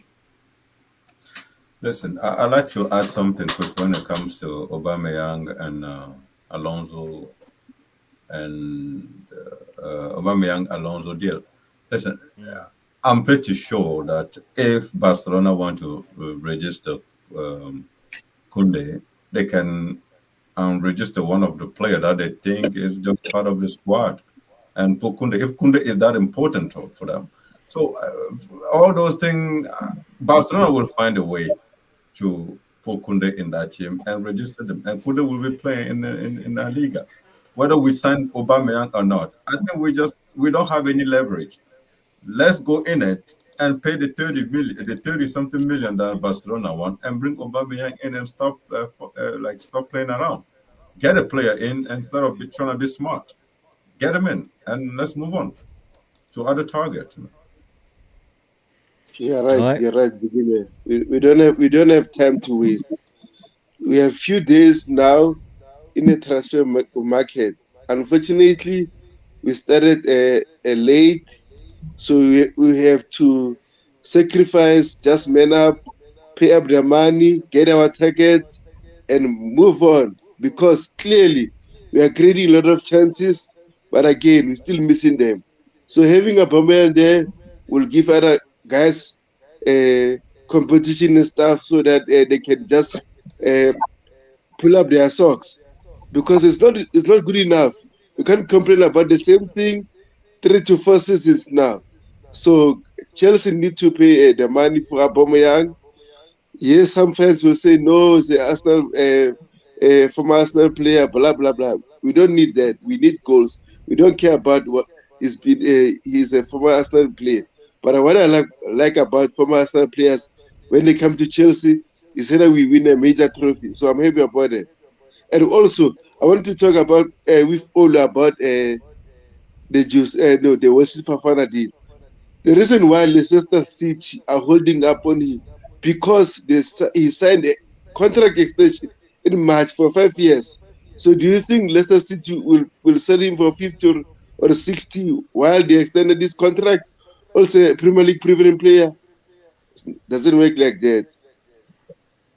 Yeah, but even Wesley Fofana will be stupid if he doesn't end up coming to Chelsea trying to play hard, trying to be stupid. Like you still have 5 years with them, and you're only 21. Just, I mean, if you don't end up coming to Chelsea, you just have to accept it and play your game. Show that you can do it better. Because the fact that I heard that he was willing to play the game against Southampton, and it was Leicester that I think his head is not in the game yet.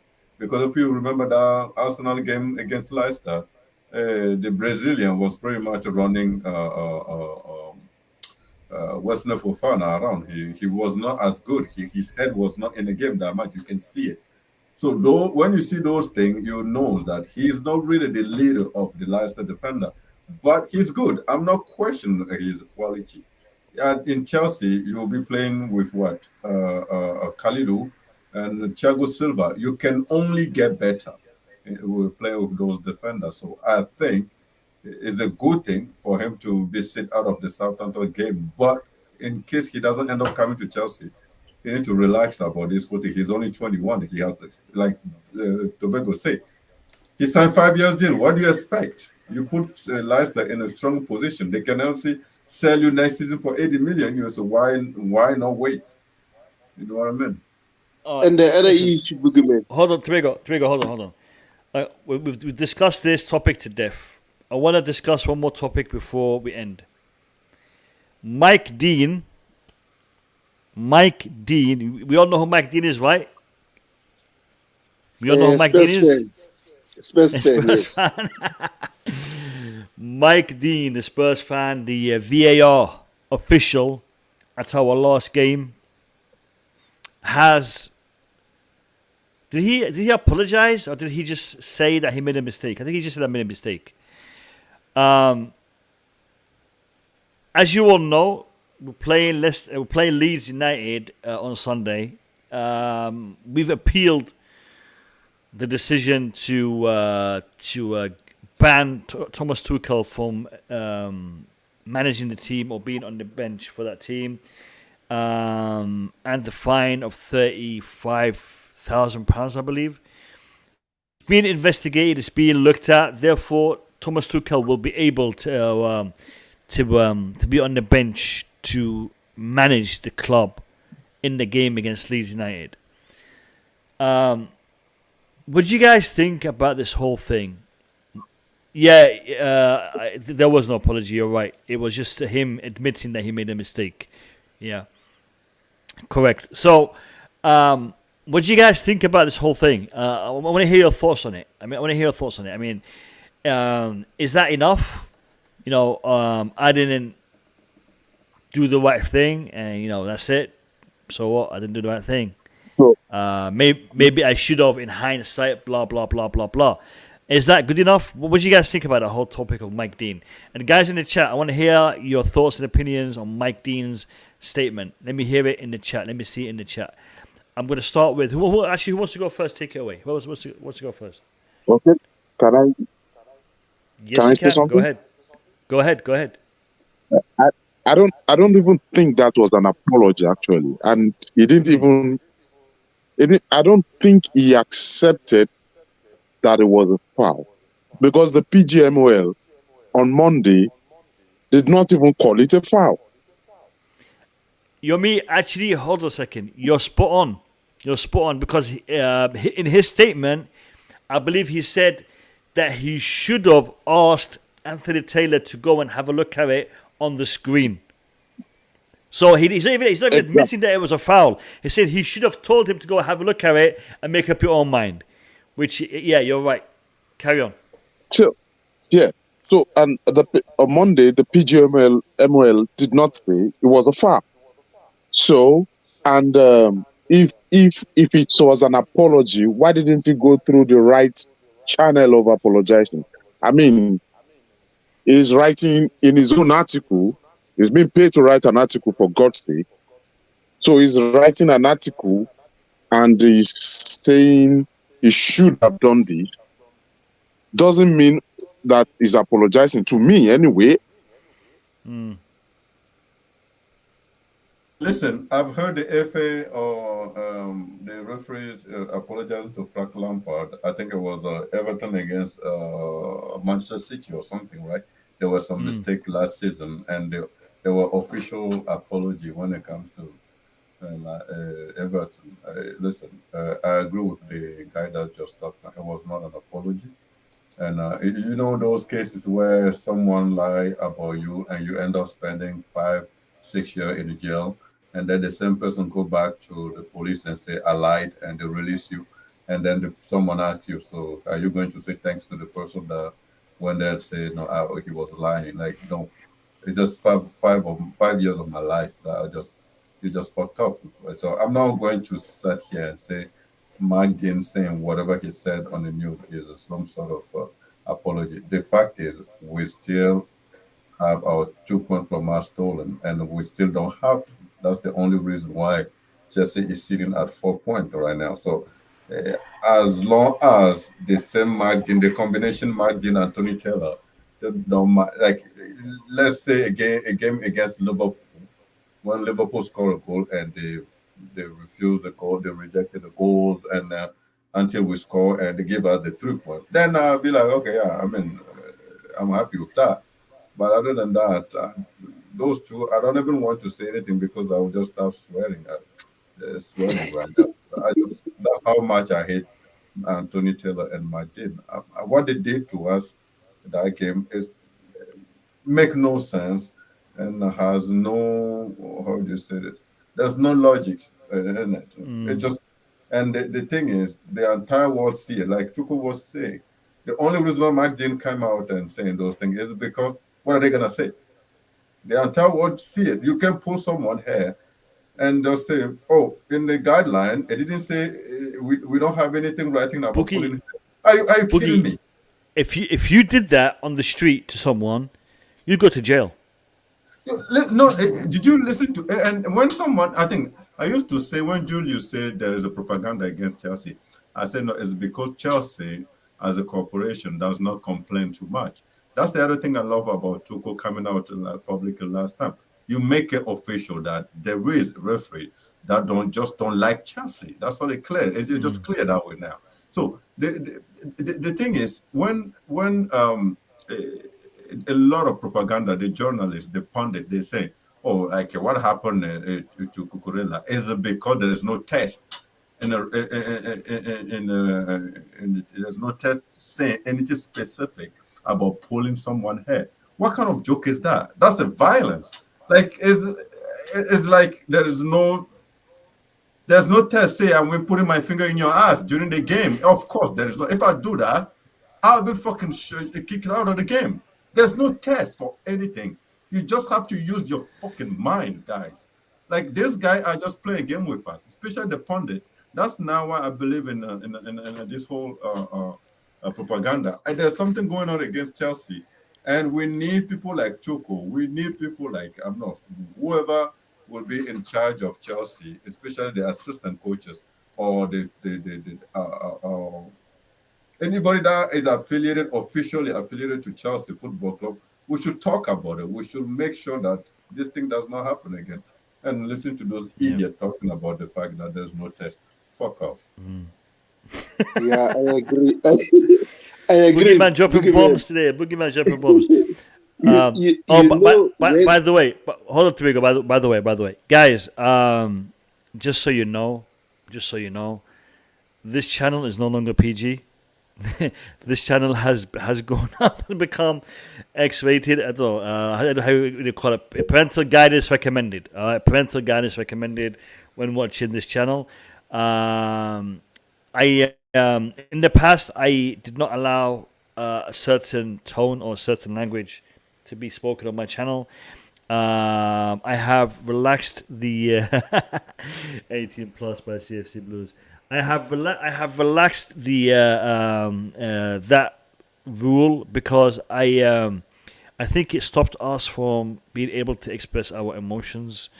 I do allow us to express our emotions, and sometimes you just when you see a decision like the one that Mike Dean took and Anthony Taylor took, it's not going to be easy to explain unless you interact with it on your emotional level, because it does piss people off. Just so you guys know, if you got your kids with you watching the Blue Lounge, you might want to just be a little bit more careful. Just saying. In regards to the Frank Lampard situation, in regards to the Mike Dean situation, look, end of the day, they can take that apology and use it as toilet paper, because they are not doing anything with that. They are not giving us our points back. They are not reversing the decision in regards to us losing that. And again, it feels like a loss. I know we feel like we lost that game, and Spurs feel like they've won that game, even though it was a draw. But and that shows you what those decisions meant for us and it meant for them. Literally, points were stolen from us. End of the day, apologies that don't have any meaning are not gonna be worth anything. And like Yomi indicated, he didn't even apologize. He just said, I wish I had asked Anthony Taylor to go to the screen. That's literally all he said. So he didn't even apologize for that. And I think the way that Thomas Tuchel reacted was the way any human being would react who has seen all of his hard work get thrown away because the referee decided not to do his job. Because literally that's what happened. The referee decided not to do his job. Both referees decided not to do their job. It is what it is. It is what it is. Look, people, I will be ending the stream in a minute. I'm going to get 1 second, Yumi. I'm going to give everyone a chance to give their final statements, and then I'm going to be ending the stream. But listen, people, do me a favor. Make sure you are following me on Twitter. Make sure you are following me on Instagram. Make sure you are subscribing to the Blue Lounge, because there will be a lot more content coming your way on a more regular basis for the time being. I will be doing videos, I'll be doing streams, I'll be doing a whole bunch of stuff for you. And I also have content that is exclusively out on Twitter and on Instagram. If you want to follow me and know what's happening outside of this channel, check me out on Twitter and on Instagram. I'll go around the board. I'll start with Yomi, and we'll give our closing statements. Yomi, how do you want to end your stream? Take it away. Yeah. I don't know if you guys noticed something during the interview immediately after the match. And Thomas Tuchel said something particularly. Said, mention two players, Betancourt and Romero or something like that. That it can't even count the numbers of tactical fouls they made. Correct. And they didn't get a single yellow card. Correct. In fact, at the end of the match, Chelsea got 3 yellow cards. Tottenham got 0. And the most aggressive on that day was Tottenham. So correct. I think the FA didn't like the fact that City called them out. And it called the officiating out by saying it is biased, but not really using the word bias. But specifically mentioning those two players that made more tactical fouls than any other player on the field. And we ended the match without a card. Yep. So just like Boogeyman said, we need people from Chelsea to start thinking these things out. Before, Chelsea would always dust it and just move on. No, we need to start calling it out. We need to start calling it out. When Liverpool started calling out for Tierney, I mean, they listened to them. So I think Chelsea should start doing that. Thank you. Yomi, spot on.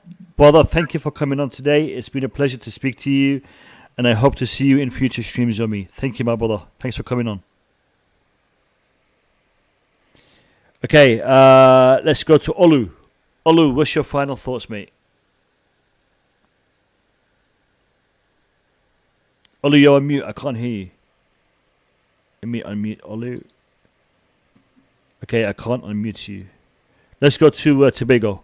I'll come back to Olu. Tobago, final thoughts. My final thoughts. Thank you for having me here. It's a pleasure. And again, I would like to say something like, I'm happy Chelsea signed Mark Cucurella. I wanted that guy so bad, and finally we've got him. But again, regard of the Spurs match, there's a double sabotage there. Mike Dean and Anthony Taylor. They made sure if Mike Taylor is failing to make mistake, if is failing to do silly things, Mike Dean will do them. So they made sure that either way we are going to suffer. But again, it's fine. We move on. Nothing can do. We've got 1 point. We should have won that game easily. But it's fine. It's football. Something like this happened. But again, Chelsea and Todd Bowley, the new owners, need to lodge a complaint. Always, when something like this happens, we need to complain. As Bigman says, we need to complain until they listen to us. We are tired of Antonio Taylor. We lost so many games due to his mistakes. Many games, many FA Cup finals, we lost to them. Him and McGinn. We need to stop having these guys reveling our games. It's so annoying. Like all of the time, same mistakes again and again. But again, regardless of Aubameyang, I want him. I don't care about Arsenal. Fofana, I want him to. Chelsea should just pay their money, man. We don't have time to waste, because starting from next week, teams will say no. It's too late. But again, it's never late until you pay their money. Thank you for having me. Tobago, it's a pleasure to have you back on the Blue Lounge. Good to see you here, and hopefully we will see you in future streams, my brother. Take care of yourself. Take care. All right, Olu, try again. You there, brother? Olu. Nope, Olu's not here. I think he's having technical issues. Okay, Julius, I think he's bounced. He'll probably come back in a second. Boogeyman, final thoughts, brother. Hey, listen, thanks for having me, and it's good to have you back. The motivation, I feel it, and I'm happy. Hey, so when it comes to Chelsea, the only concern I have is the motivation level of our players against Tottenham. That game I've seen, I wasn't expecting it. The level at which we handle Tottenham, if we can carry that level into this league and even in the Champions League or Cups, guarantee you we're going to do a lot of damages. It was just too good. Not sure if it is because of Cucurella and Koulibaly, but they have a lot of good impact. That side of the pitch between Koulibaly and Cucurella was one of the best. They calmed the game down properly and anyway, the best. Defense properly and attack properly. So it's all on Tuchel now to keep that same level of motivation. The players have to feel the game against Leeds. It has to be a derby, or the way, I don't know what kind of motivation talk they have before Tottenham game, but they have to have those same talks and to keep the motivation level high. And I'm not sure if Tuchel is capable of that, but whatever he did for Tottenham, he needs to keep it up. I've heard that Tuchel is in talk to renew or extend his contract. I'm not sure. The question is, does Tuchel deserve it? So I end my talk on that. Boogeyman dropping bombs right at the end. We will discuss that. Definitely discuss that. Boogeyman, thank you for coming on. Pleasure to have you, and I'll see you very soon. Have a good night, my brother. Yo, take care. Bye. Take care, Boogie. Take care. Thank you. All right, guys. We have come to the end of the stream. However,